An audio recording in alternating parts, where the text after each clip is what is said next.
2025년은 한반도가 해방과 동시에 분단된 지 80년이 되는 해로 한반도 평화와 보고마를 위한 한국교회의 사명을 새롭게 해야 한다는 목소리가 높다. 하지만 남북관계는 그 어느 때보다 얼어붙은 상황이다. 북한의 대남기구 폐지 등으로 기초적인 교류와 접촉마저 단절돼 남북관계는 악화일로를 걷고 있으며 신냉전 체제 고착화로 북한에 대한 중국과 러시아의 영향력이 커지고 있다. 이런 가운데 미국의 47대 대통령으로 트럼프 당선인이 취임을 앞두고 있어 이후 한반도 문제에 어떤 영향을 미칠 것인지 귀추가 주목된다. 변화하는 국제 정세 속에서 한국교회는 한반도 평화와 통일 선교를 위해 어떤 사명을 감당해야 할까? 한국교회를 노나다에서는 변화하는 통일 선교 환경을 진단해보고 남북 교류 협력과 한반도 보고마를 위해 어떤 노력이 필요한지 함께 논의해본다.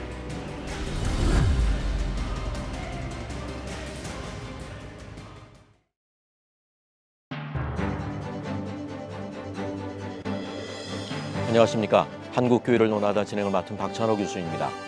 2025년 분단 80년을 맞아 한국교회 통일 비전을 다시금 일깨우고 한반도 통일을 위해 화해와 평화의 복음을 열방에 전하고자 하는 노력들이 이어지고 있습니다. 한반도의 평화 통일은 남북관계를 넘어 세계 선교를 향한 하나님의 구속사적 부르심이 아닐까 싶은데요. 오늘 한국교회를 논하다에서는 최근 국제 정세 속 남북관계를 짚어보고 통일 선교를 위한 한국교회의 역할과 책임에 대해 함께 말씀 나눠보도록 하겠습니다. 오늘 나와주신 출연자들을 소개하겠습니다. 먼저 남북민간단체 협의회 줄여서 북민협의 회장이신 곽수광 목사님 함께하셨습니다. 예, 반갑습니다. 반갑습니다. 주빌리 통일구국기도회 사무총장이신 오성훈 목사님 함께하셨습니다. 안녕하십니까. 예, 반갑습니다. 그리고 총신대 통일개발대학원의 하강민 교수님 함께하셨습니다. 예, 네, 반갑습니다. 예, 함께 자리하셔서 감사합니다. 2025년 새해를 맞아 매주 한국교회가 나아갈 길을 전망하고 과제와 비전을 짚어보는 시간을 마련하고 있는데요. 오늘은 통일 선교를 주제로 함께 하게 되었습니다. 가장 절실한 과제가 아닌가 싶은데요. 지난 수십 년간 한반도 평화를 위한 교회와 민간의 노력이 모두 물거품이 될 정도로 남북관계가 심각한 상황이라고 하는 그런 목소리가 높습니다. 지난해 남북관계와 통일 선교 사역이 어떠했다고 보시는지 곽수광 목사님부터 이야기를 열어주시면 좋을 것 같습니다. 네, 우리가 다 아는 것처럼 정말 2024년은 겉으로 보기에는 아무것도 할 수 없는 정말 답답한 상황이었다고 할 수 있습니다. 사방이 꽉 막혀 있어서 정말 오직 유일하게 위로 뚫려 있는 하늘을 향해서 기도할 수밖에 없는 그런 한 해였지 않나 하는 생각이 들고요. 그렇지만 그런 상황 속에서도 우리는 또 역사를 주관하시는 분은 하나님이시기 때문에 좀 하나님께 기도하면서 2025년을 기다려왔습니다.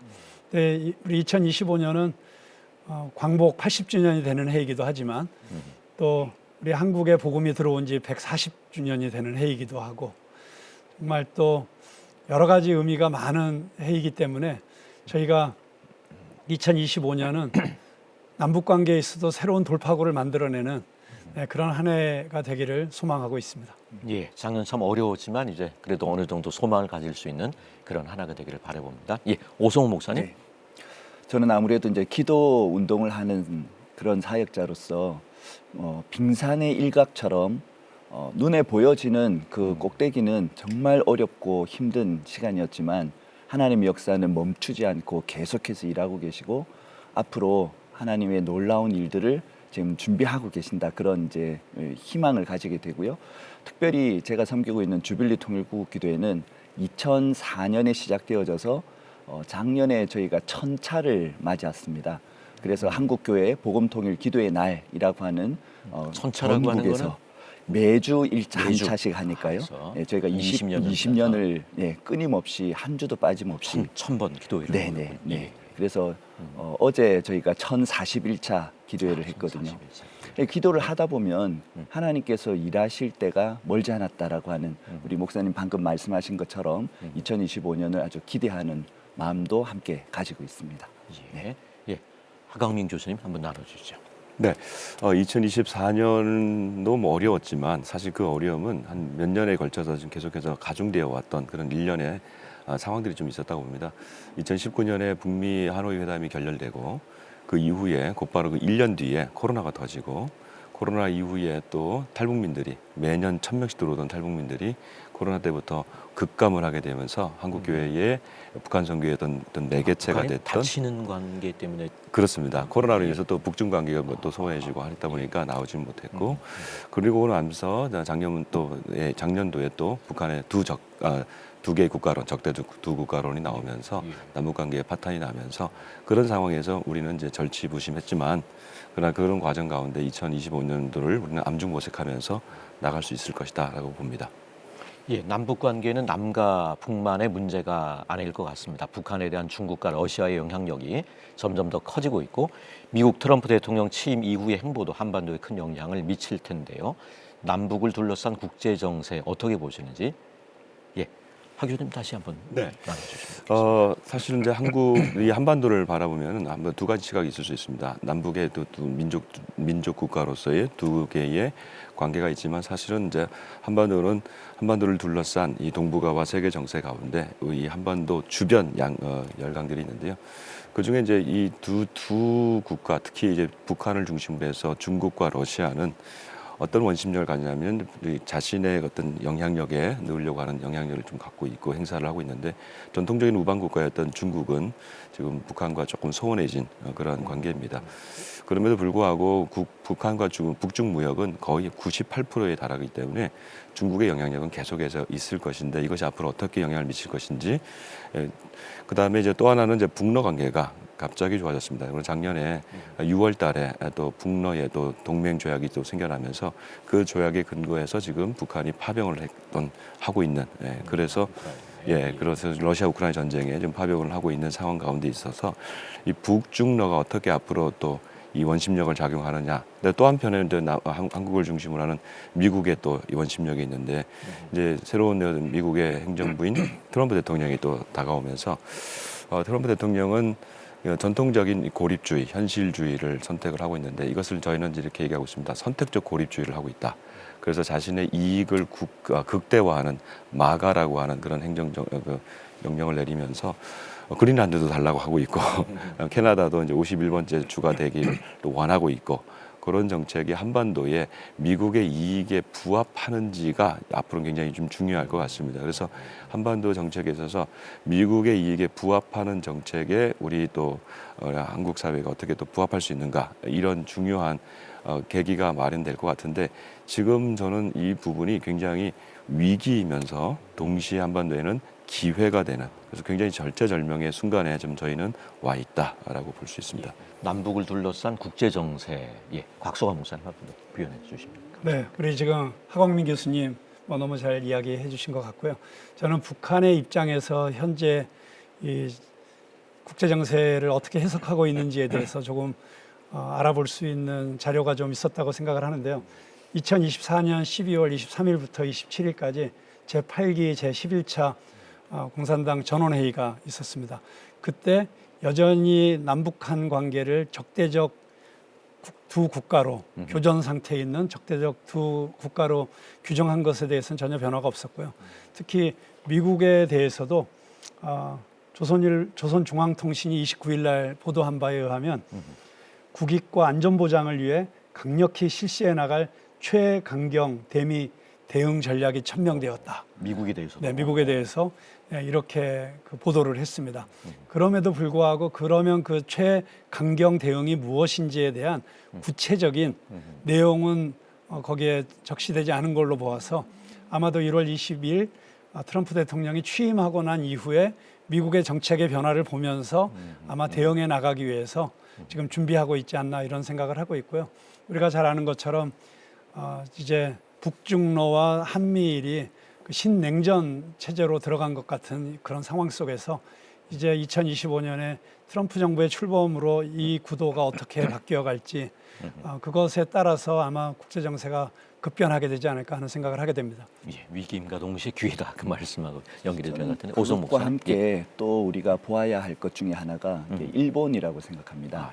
일본이 이시바 시게루 그 총리가 일단 그리스도인이고 또 한민족과의 어떤 관계에 있어서 과거의 잘못을 좀 인정하는 태도를 가지고 있는 그런 총리가 지금 일본에 이제 세워져 있고 또 일본과 북한 사이에는 식민지 배상금이라고 하는 아주 큰 금액의 현금이 걸려 있는 그 협상이 카드가 남아 있습니다.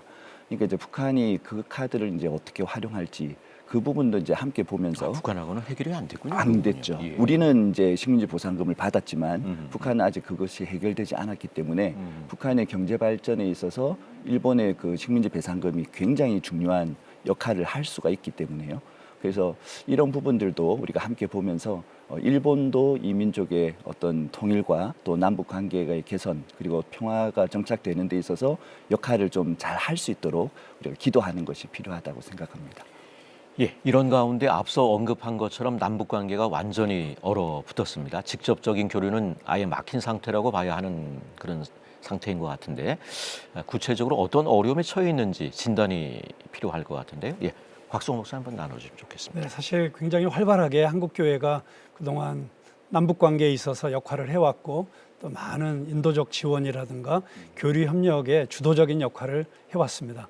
그런데 잘 아시는 것처럼 이제 현 정부도 북한과의 관계에서 굉장히 강경한 입장을 취하고 있고 또 북한은 북한대로 그 적대적 두 국가로 규정하면서 모든 남북 교류를 차단시켜 놓은 상태였기 때문에 예를 들어서 작년에 수해가 크게 북한에 났을 때 저희 한국교회가 지원하고 싶어서 굉장히 다각적인 노력을 했습니다. 그리고 통일부에 우리 북민협에 소속되어 있는 10개 단체가 그 북한과의 그 수해 지원을 위한 교류 허가를 받기 위해서 신청을 했는데 허가가 나긴 했습니다만 시기적으로도 굉장히 제한적으로 딱 한 달만 기한을 줬고 그리고 또 접촉하는 방법도 직접 접촉을 불허하고 제3자를 통한 접촉만 허용을 했기 때문에 그거 자체로서도 상당히 실제적인 교류를 이루어내는 데는 어려움이 될 수밖에 없었는데 그나마도 북한에서는 아예 대응을 하지 않는 그러니까 남북한 양쪽 당국이 철저하게 남북 교류를 현재 막고 있는 상황이기 때문에 이렇게 수해가 난 상황에서 인도적 지원조차도 지금 할 수가 없는 그런 상황이기 때문에 그 여타의 다른 교류는 뭐 말할 필요도 없지 않을까 할 정도로 막혀 있는 상황입니다. 예, 오성훈 목사님. 예. 아무래도 이제 북한이 정책적으로 자력갱생이라고 하는 카드를 빼들었기 때문에 지금 상황은 이제 그럴 수밖에 없다고 생각이 되고요.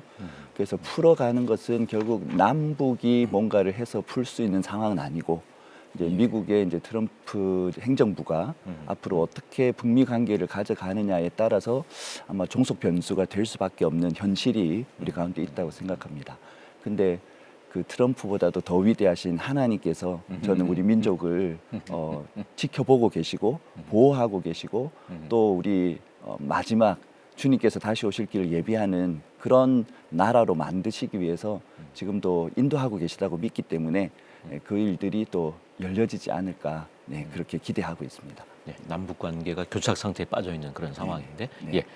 하광희 목사님 교수님께서 한번 나눠주시죠. 두 분이 말씀하신 대로 저도 지금 남북 관계는 꽉 막혀 있는 상황이고 원심력과 구심력이 지금 다 작동이 되지 않는 그런 상황 가운데 있다면 저는 이렇게 말씀하신 대로 지금 이제 트럼프 대통령도 있지만 우리가 국제적인 외교를 좀 해야 되지 않겠나. 그러니까 외교는 이제 공공 외교가 있지만 또 민간 공공 외교가 있거든요. 그래서 통일 있어서도 통일 민간 통일 공공 외교가 있으니까 민간 차원에서 교회가 중요한 역할들을 뭐 교회 세계적인 교회 협의회라든지 이런 단체들을 통해 가지고 저희가 충분히 이렇게 운동할 수 있다고 보고 그리고 그 목소리는 반드시 국제 단체로 들어가게 되고 정부로 들어가서 이런 일들을 할 수 있다고 봅니다. 예, 현재 북한 내 성도들은 얼마나 될까요? 그간 수많은 지하교회 목회자들과 성도들이 처형당하고 고초를 겪었다고 알려져 있는데 남아있는 성도는 있는지 그렇다면 어떻게 예배를 드리고 있는지 궁금한데 예, 오성 목사 한번 나눠주시면 좋겠습니다. 북한의 이제 지하교회 성도는 분명히 있다고 저희들이 이제 믿고 또 실제적으로 북한 내에서 그렇게 신앙생활을 하다가 한국에 와서 간증하는 그런 많은 이야기들이 검증되어 있는 이야기들이 있습니다. 그러니까 북한의 교회가 없다고 이야기할 수 없고 하나님의 역사가 그곳에 일어나고 있다고 볼 수 있죠. 근데 우리 한국 교회가 북한 지하 교회를 볼 때 좀 두 개로 이렇게 좀 분류를 해서 봐야 된다고 생각합니다. 하나는 믿음의 거루트기들, 그러니까 해방 이전에 이미 신앙을 가지고 있었던 사람들의 후손에게 이 신앙이 이제 증거되어지고 계승되어진 그런 이야기가 있거든요. 그리고 또 하나는 고난의 행군 시기에 엄청나게 많은 사람들이 이제 탈북을 해가지고 중국을 갔는데 그곳에서 복음을 받아들인 그런 많은 사람들이 다시 북한으로 들어갔습니다. 그러니까 한번 복음의 씨앗이 뿌려진 그 심령 속에서 그 역사가 멈춰지지 않고 계속 이루어지고 있기 때문에 북한에 또 지하교회가 형성되고 또 외부의 어떤 이제 도움과 연결되어 있는 그런 분들이 어떤 이제 단체에서는 이제 10만 명, 20만 명 이야기를 하고 있는데 그분들이 다 정말 예수님의 신앙을 가지고 목숨을 걸고 예배하고 있다고 보기는 어렵지만 그럼에도 불구하고 외부와 연결되어져서 그런 어떤 형태로 신앙생활을 이어가고 있는 분 그 정도 이제 인원이 있다고 봐지고요. 예배 형태는 아무래도 이제 개인적으로만 가족도 함께 모여서 예배하는 게 좀 쉽지 않은 상황이라고 보여지고 개인적으로 또 단파 라디오 방송의 도움을 얻어서 그렇게 예배하는 형태가 많이 있을 거라고 예측하고 적으로 있습니다. 모여서 예배하기는 어려운 어려우니까요. 상황이에요. 네.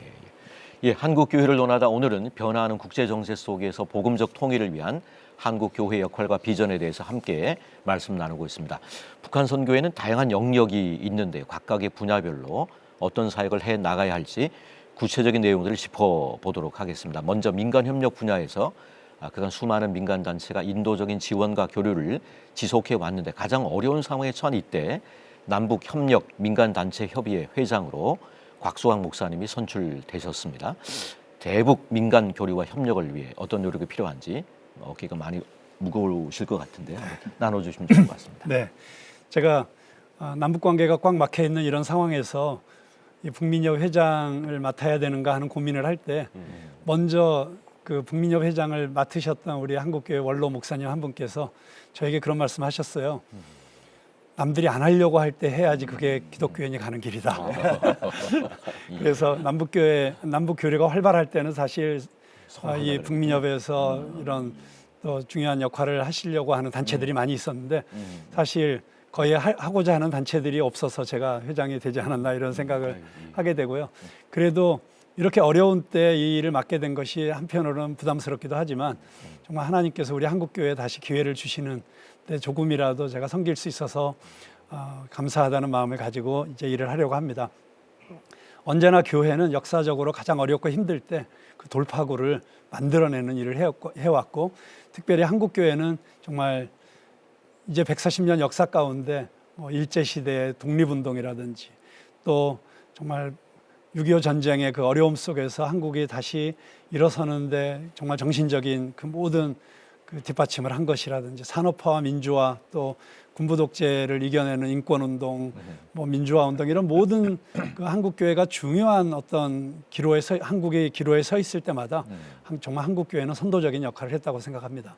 그래서 남북교류가 이렇게 꽉 막혀 있는 이런 상황 속에서 정말 한국교회가 오히려 이제 더 힘을 발휘해야 되고 그리고 한국교회가 사명을 감당하면 이 어려운 시국을 뚫어낼 수 있는 새로운 힘이 만들어지리라고 생각하고요. 그런 의미에서 저희 한국교회가 첫째로 해야 될 일은 절대로 포기하지 않는 것입니다. 이 남북 교류에 대해서도 포기해서는 안 되고요. 또 통일에 대해서도 포기해서는 안 되고 아까 우리 교수님께서 서두에 말씀하셨다시피 이것은 우리 민족을 향한 하나님의 특별하신 은혜이고 정말 북과 남이 하나가 되어서 같이 세계 열방을 축복하는 제사장 민족으로서의 그 사명을 감당해 나가기 위해서는 남북한이 하나 되는 이 통일이 꼭 필요하다는 이것을 절대로 저희가 놓치지 말았으면 좋겠고요. 그 단체 속에 몇 개 단체 정도가 들어가 있나요? 원래는 그 66개 단체 중에 66개. 우리 기독교를 배경으로 하는 단체가 최소한 30개 이상의 단체가 30개, 한 절반 참여하고 이상 있고, 되고요. 근데 우리 기독교계의 대표적인 NGO들, 우리 월드비전이라든가 기아대책이라든가 구피플이라든가 다 들어와 있고 또 개교회가 들어와 있는 경우도 있고 또 저희 교단 통합 측의 해외 통일 선교부가 또 들어와 있고 네, 그렇게 많은 기독교 단체들이 함께하고 있고요. 그래서 저는 지금 이 시점에서 저희가 남북 민간 교류를 위해서 우리 한국 교회가 주도적으로 앞장서서 세계 교회와의 연대 그리고 전 세계 시민 사회와의 연대를 이끌어내는 중심적인 역할을 할 때 지금 이 막힌 상황을 돌파해낼 수 있는 중요한 플랫폼 역할을 할 수 있다고 생각을 합니다. 국가가 할 수 있는 게 있고 아까 말씀하신 것처럼 민간 또 교회라든가 세계 교회와 협력하는 그런 일들이 굉장히 중요하다는 그런 이해예요. 또 뭐 다른 이 민간 협력과 관련해서 하신 말씀 혹시 있을런지? 예, 없으시면 예, 한국 교회는 탈북민 유입이 많아진 90년대부터 기도 운동을 꾸준히 해오고 있는데 주빌리 사무총장이신 오소 목사님께서는 이 한반도 복음 통일을 위한 기도 운동에 대해서 짚어주시면 좋을 것 같고 앞으로의 과제와 비전도 함께 나눠주시면 좋을 것 같습니다. 지금 이제 90년대 이전 어떻게 보면 이제 분단이 되면서부터 우리의 피눈물 나는 기도가 계속 이어졌었다고 저는 생각하고 있습니다. 그런데 이제 2000년대에 접어들면서 이 기도의 사역이 단지 이렇게 개인적으로 한 교회가 기도하는 것이 아니라 아주 지속적으로 전략적으로 함께 연합하여 하는 기도들이 이제 일어나기 시작했고 기도가 곧 사역이며 그리고 그 사역을 통해서 우리 한국 교회가 먼저 하나 되는 일 이게 바로 복음 통일의 이제 선제 조건이라고 하는 생각을 가지고 연합하는 일들이 많이 일어났습니다. 특별히 이제 주빌리 통일국 기도회 같은 경우에는 2004년부터 우리 사랑의 교회 대학부하고 부흥한국이 함께 연합해서 부흥을 위한 연합기도 운동을 시작을 했다가 2011년에 저희 이제 하광민 교수님께서 그때 초대 사무총장으로 섬기면서 네, 우리 연합을 해야 된다. 교단과 교파와 단체를 뛰어넘은 연합이 우리 안에서 먼저 일어날 때 남북을 영적으로 우리가 복음으로 하나 되게 만들 수 있다. 그래서 이제 기도 운동이 일어났었는데요. 그 이후로 지금 14년이라는 시간이 흐르면서 국내에는 이제 30개, 또 해외에는 20개 지역에서 초교파적인 통일 주빌리 통일국 기도회가 생겨났습니다.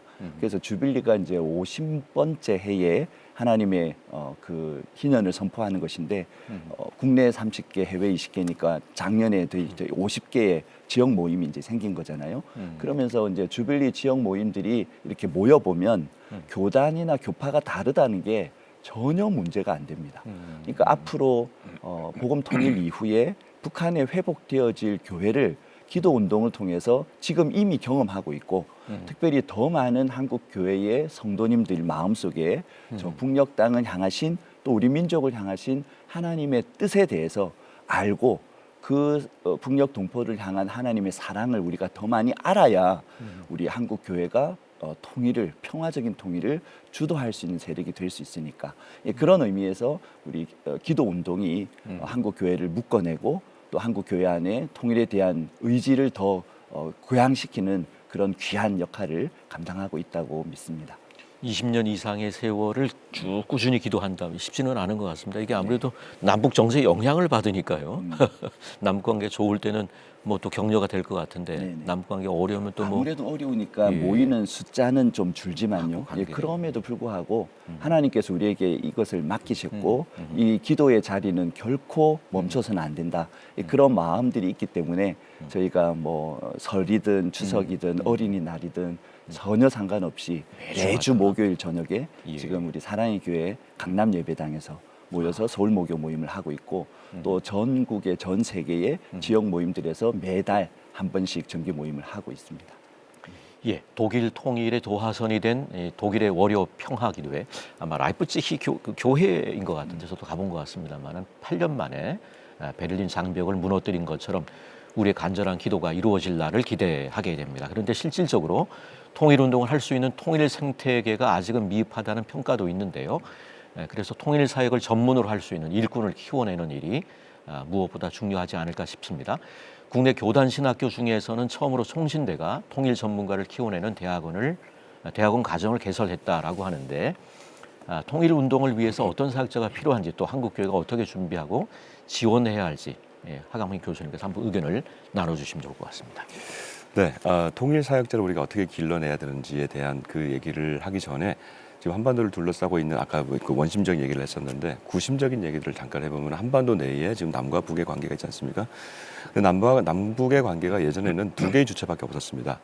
한국 정부가 정하고 그다음에 북한 정부가 정하는 이 통일 정책과 통일 방안 이런 것들밖에 없었는데 지금은 이게 분화가 되어서 남한에도 2개, 북한에도 2개의 어떤 그런 주체들이 좀 생겨나고 있습니다. 우선 북한에서부터 작년에 두 국가론을 얘기하면서 북한 정부 자체가 통일을 포기했습니다. 그런데 북한 주민 대다수는 통일을 원합니다.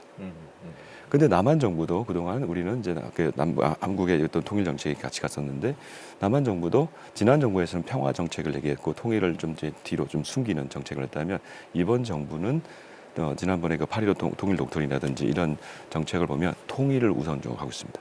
근데 남한 주민들은 지금 통일보다는 평화적 두 국가론을 얘기하고 있습니다. 그러니까 이게 한반도에서 4개의 주체가 일어나고 있는데 잘 보면 통일을 원하는 데가 북한 주민의 대다수고 한국의 정부입니다. 그런데 한국의 주민들은 지금 평화적 두 국가론인데 사실 이 평화적 두 국가론이 가능하면 좋겠으나 통일이 되지 않는 상황에서 평화적 두 국가론은 지금 원심력이 있는 상황에서 중국과 러시아가 있는 상황에서는 매우 어렵지 않겠는가. 그렇다면 지금 우리가 한국 교회가 어디에 서야겠느냐? 결국은 북한의 대다수의 주민들을 원하고 있는 통일 이 분야에 대해서 우리가 더 통일을 얘기해야 된다. 그러면 한국 교회는 통일을 얘기할 수 있는 전문가, 통일에 대해서 준비할 수 있는 전문가를 세워서 북한 주민의 호소에 호응하고 또 한편으로는 한국의 우리 국민들에게 통일에 대한 얘기를 할 수 있고 지금 통일을 원치 않는 지금 청소년들과 청년들은 지금 50%가 통일을 원치 않는데 통일이 우리의 중요한 답이다. 이런 얘기를 할 수 있는 한국 교회가 이 일들을 해야 된다라고 보고요. 저희는 한국 교회는 워낙에 또 저희 종신대 자체도 1901년에 평양에서 시작했습니다.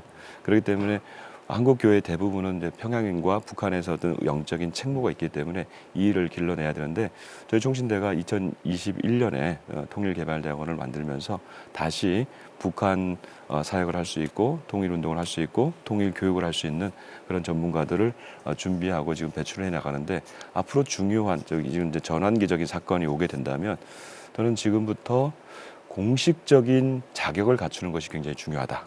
그것은 바로 학위가 될 것입니다. 왜냐하면 앞으로 전환기에 어떤 형태가 될지 모르지만 우리가 올라가는 데 있어서도 전문적 자격을 갖춘 기독교인 내부에서 공식적인 학위를 가진 사람들이 배출돼야 된다. 이것은 교단 플러스 대사회적인 영향력에 있어서도 굉장히 중요한 요건이라고 할 수 있겠습니다. 예. 그러면 그 정원이나 이런 것들 좀 더 소개하셔야 될 것 같은데. 저희는 총 10명을 정원을 하고 있고요. 대학원.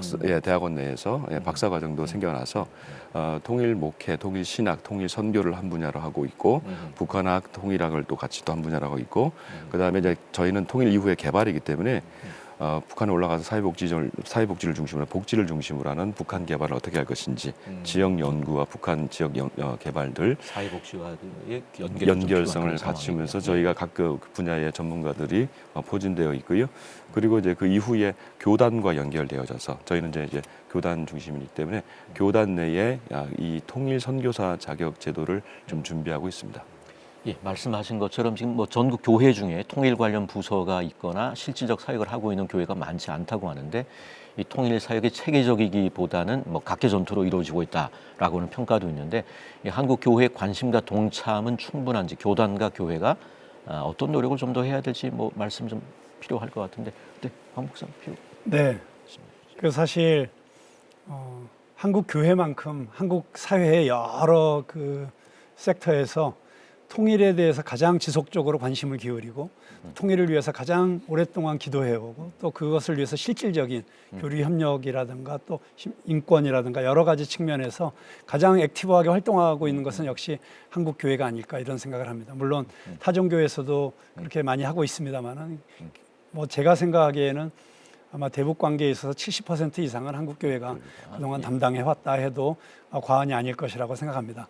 근데 지금 이렇게 남북 관계가 꽉 막혀 있는 이런 상황에서 굉장히 위축된 것처럼 보이긴 하지만 오히려 위기는 언제나 더 큰 기회를 준비하는 시간이 될 수 있다고 생각하고요. 그런 측면에서 주빌리라든가 또 총신대 이런 전문가들을 키워내는 노력들이 너무 중요한데 저는 지금 단계에서 한국 교회가 가장 힘을 쏟아야 될 부분이 이제는 한국 교회가 사실 불행하게도 너무 정치적 이념으로 양극화되어 있고 분열되어 있는 이 현실을 극복할 수 있는 대안이 저는 통일운동에서 나올 수 있다고 생각합니다.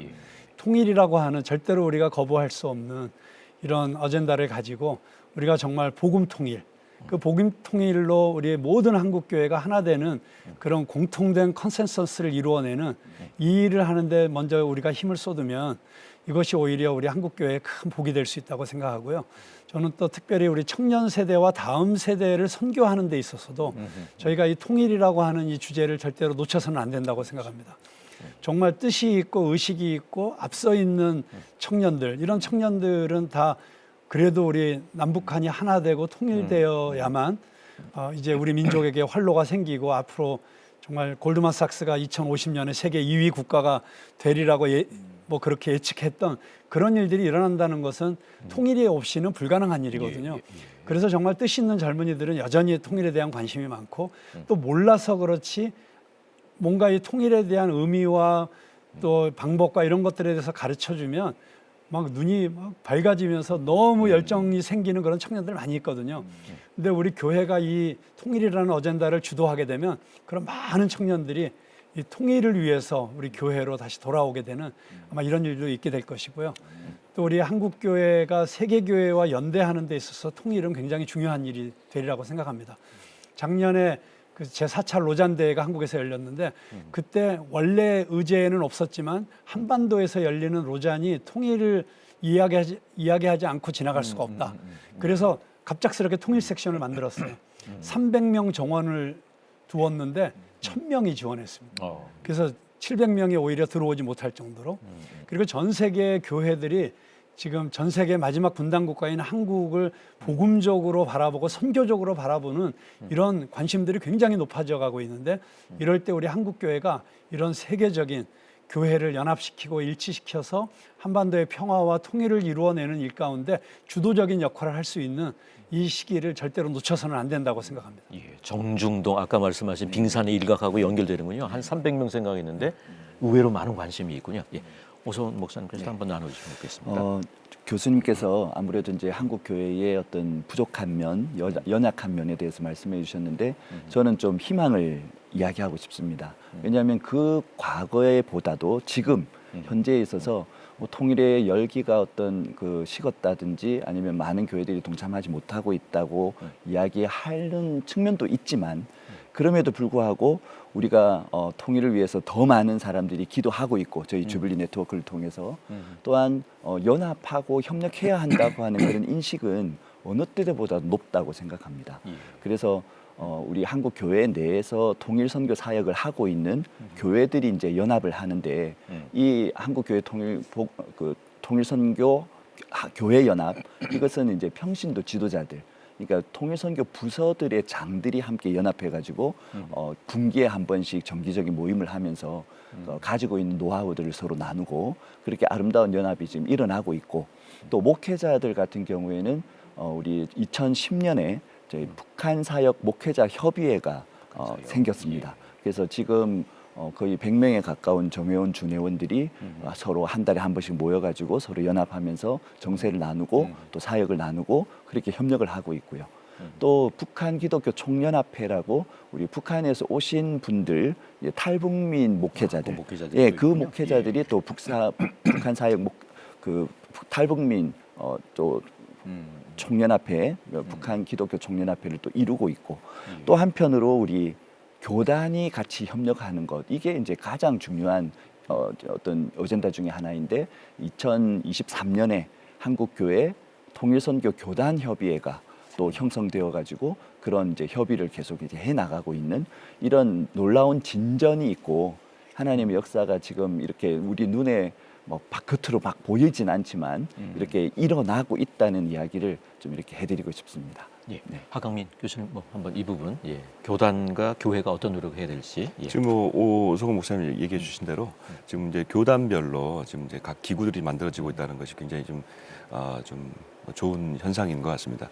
각 교단마다 성결교라든지 뭐 이렇게 고신도 그렇고 감리교도 그렇고 저희 예장 합동교단도 지금 3개 주체가 있는데 총신대가 이제 이런 교육기관을 만들었고 총회 내에서 통일목회 개발원이라고 하는 상설기구를 만들어서 전문가들이 지금 그 안에서 길러지고 있고 그다음에 이제 GMS 세계 선교 본부에서 저희 이렇게 3개가 연합해서 지금 한 교단 내에서도 이 통일 전문가들을 키워나가는 구조적 노력을 하고 있다는 것이 저희 교단을 위시해서 다른 교단에서도 일어나고 있는 좋은 현상인 것 같습니다. 그런 면에서 저는 지금 암중모색을 하고 있는 그런 시기다라고 보겠습니다.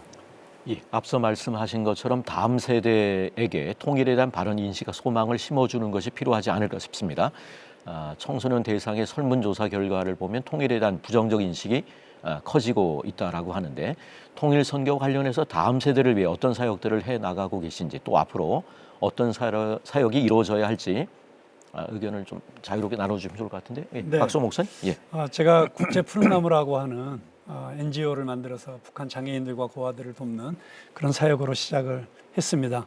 그런데 남북 관계가 꽉 막혀 있는 상황 속에서 저희가 할 수 있는 일은 우리 다음 세대들 청소년들이 통일에 대한 올바른 인식을 가질 수 있도록 도와주는 것이 지금 우리가 할 수 있는 가장 통일을 준비하는 일이 아닐까 하는 생각에서 우리 통일 세대 청소년들을 위한 굉장히 다양한 프로그램들을 진행했고요.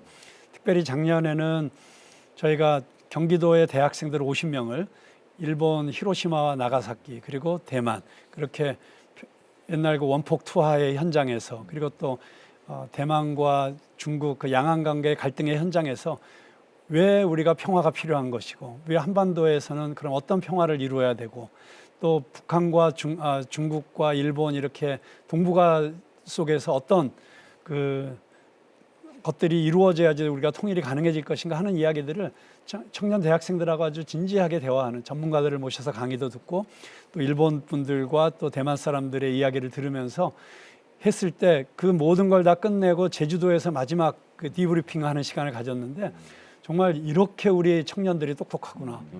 정말 무슨 정치부 기자들인가 하는 생각이 들 정도로 질문이라든가 뭐 모든 것들이 너무나 탁월하게 국제 정세를 꿰뚫으면서 질문하고 토론하고 하는 것을 보면서 너무 보람 있는 일을 했다는 생각을 했고요. 저희가 1년에 한 번씩은 DMZ 안에서 외국인 유학생, 한국에 와 있는 외국인 유학생들을 초청해서 남북한 관계에 대해서 설명하고 그리고 또 강철비 같은 영화도 보여주면서 그러면서 한반도의 긴장에 대해서 또 소개하고 이것을 어떻게 풀어나갈 수 있을지 서로 토론하게 하고 그래서 저희가 DMZ가 참 중요한 공간이라고 생각합니다. 저희는 DMZ를 이름을 바꿨습니다. 디밀리터라이즈 존이 아니고 드림 메이킹 존. 그래서 통일의 꿈을 이루어가는 그 특별한 공간으로 저희가 활용해서 정말 청소년들과 함께 그곳에서 심포지엄도 하고 컨퍼런스도 하고 그리고 또 같이 또 철책을 따라서 걷는 이런 일들도 하면서 우리 다음 세대 청소년들에게 통일에 대해서 계속해서 도전하고 그들이 준비하는 세대가 될 수 있도록 그렇게 도전하는 일이 꼭 필요하다고 생각합니다. 보수적인 교회 일각에서는 반공과 인권을 이유로 북한과의 교류나 지원을 부정적으로 보는 시각도 존재하는 것 같습니다. 한국 교회가 한반도 평화 통일을 바라보는 시각과 자세가 어떠해야 할지 성경적인 시각으로 짚어주시고 분단 80년이자 한국 선교 140주년인 2025년의 통일 선교를 위해서 한국 교회가 어떻게 나아가야 할지 당부 말씀도 함께 전해주시면 좋을 것 같은데요. 오성훈 목사님부터 한번 나눠주시죠. 우리는 하나님께서 우리 모든 세상의 사람들을 창조하셨다는 것을 믿습니다. 그러니까 이제 개인적으로 하나님의 데스티니, 그 하나님의 계획이 있다고 믿는 것처럼 민족도 마찬가지인데요. 개인이 이렇게 가정이 그것이 더 늘어났을 때 한 언어를 쓰고 문화를 공유하는 그런 이제 민족이 생겨나죠. 근데 이제 하나님께서 그런 민족들을 바라보실 때 특별히 저는 우리 한민족이 정말 하나님의 어떤 특별한 계획 가운데 있다는 것을 우리 북한 선교회에 헌신하면서 이렇게 알게 되었습니다. 그래서 저희가 이제 아들이 둘이 있는데 그 아들의 이름을 한민이라고 짓고 첫째는, 둘째는 일민이라고 졌습니다. 왜냐하면 우리 민족이 원래 하나의 민족이었고 다시 하나 되면 주님이 다시 오실 길을 예비하는 그런 세계 제1의 민족이 될 것이다. 이런 어떤 의미였거든요. 이렇게 이제 민족 의식에 내 대한 손에서 하나가 되리라. 내 손 안에서 하나가 되리라. 예, 예, 예. 그렇게. 그래서 우리 민족을 향하신 하나님의 그 계획을 우리 더 많은 한국 교회 성도들이 알고, 우리 민족이 사실 분단이라고 하는 정말 어려운 고난을 겪고 있는데 이것을 민족적 개념으로 이제 이렇게 승화시켜 가지고 민족 교회론이라고 하는 그런 어떤 우리 한국 교회가 민족 교회로서 이 분단의 문제를 해결해야 할 책임이 있는 그런 어떤 인식을 계속해서 이제 우리 한국 교회 안에 확장을 시키고, 이것이 어떤 이념적으로 좌우 이렇게 한쪽에 편향되는 것이 아니라 온전히 하나님만을 섬기고 우로나 좌로나 치우치지 말라고 하신 그 여호수아 말씀을 붙잡고 그렇게 나아가고자 하는 노력이 우리 한국 교회 안에 또 지도자들 안에 또 교단 안에 더 많이 이렇게 확장되어질 때 놀라운 일을 우리가 우리의 눈으로 보게 될 거라고 믿습니다. 예. 한국 교회와 시청자들을 향한 당부의 말씀. 예. 하강민 교수님 한번 해주십시오. 2025년은 앞으로 이제 올해는 굉장히 새로운 어떤 새로운 기점을 만드는 해가 될 거라고 믿습니다. 위기와 기회를 계속 말씀하시는데. 네, 그래서 위기이면서 기회이지만 우리는 기회이기를 바랍니다. 아, 예, 예. 하나님께서 선하시기 때문에 하나님께서 선한 하나님께서 우리 한반도에 가장 좋은 기회를 주시지 않겠는가. 그러려면 깨어서 준비하고 그것을 새벽을 맞이하는 사람들이 되어야 될 것 같습니다. 우리가 포기하지 않는 것, 깨어서 기도하고 준비하는 자가 되었으면 좋겠습니다. 예. 곽수광 목사님께서 마지막 마무리 위함하셨던 말씀 한번. 네, 제 이야기보다도 어제 제가 통일부 총리를 하셨던 한원상 박사님, 우리 통일운동의 아주 최고 원로 중에 한 분이시죠. 연세가 90세이십니다. 아, 90. 그런데 어제 점심 식사를 하면서 제 손을 꼭 붙잡고 정말 한국 교회가 이 말씀을 놓치지 않았으면 좋겠다 하시면서 하셨던 말씀이 로마서 12장 20절의 말씀이셨습니다. 그래서 내 원수가 줄이거든 먹이고 목마르거든 마시게 하라. 그러함으로 내가 숯불을 그 머리에 쌓아 놓으리라. 악에게 지지 말고 선으로 악을 이기라. 정말 이게 복음의 핵심 아니겠습니까? 그래서 정말 우리 민족의 이 상처를 치유하는 일을 위해서 한국교회가 이 사도 바울이 정말 인생의 결론처럼 이야기했던 이 말씀을 붙잡고 우리 북한을 품고 북한 동포들을 사랑하고 그리고 분열된 이 한반도를 치유하는 이 일을 우리 한국교회가 꼭 이루어냈으면 좋겠다 하는 부탁을 하셨습니다. 예, 한국교회를 논하다 오늘은 달라진 국제정세를 짚어보고 통일 선교를 위한 한국교회의 과제와 비전에 대해 함께 말씀 나눠보았습니다.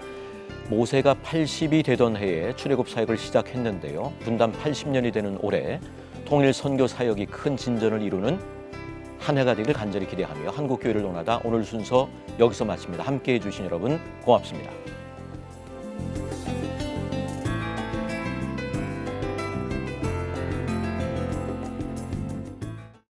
이 프로그램은 여러분의 미디어 선교 후원으로 제작되었습니다. 선교는 사명, 후원은 동역. 당신도 복음을 전할 수 있습니다. 선교 후원 02-6333-1003번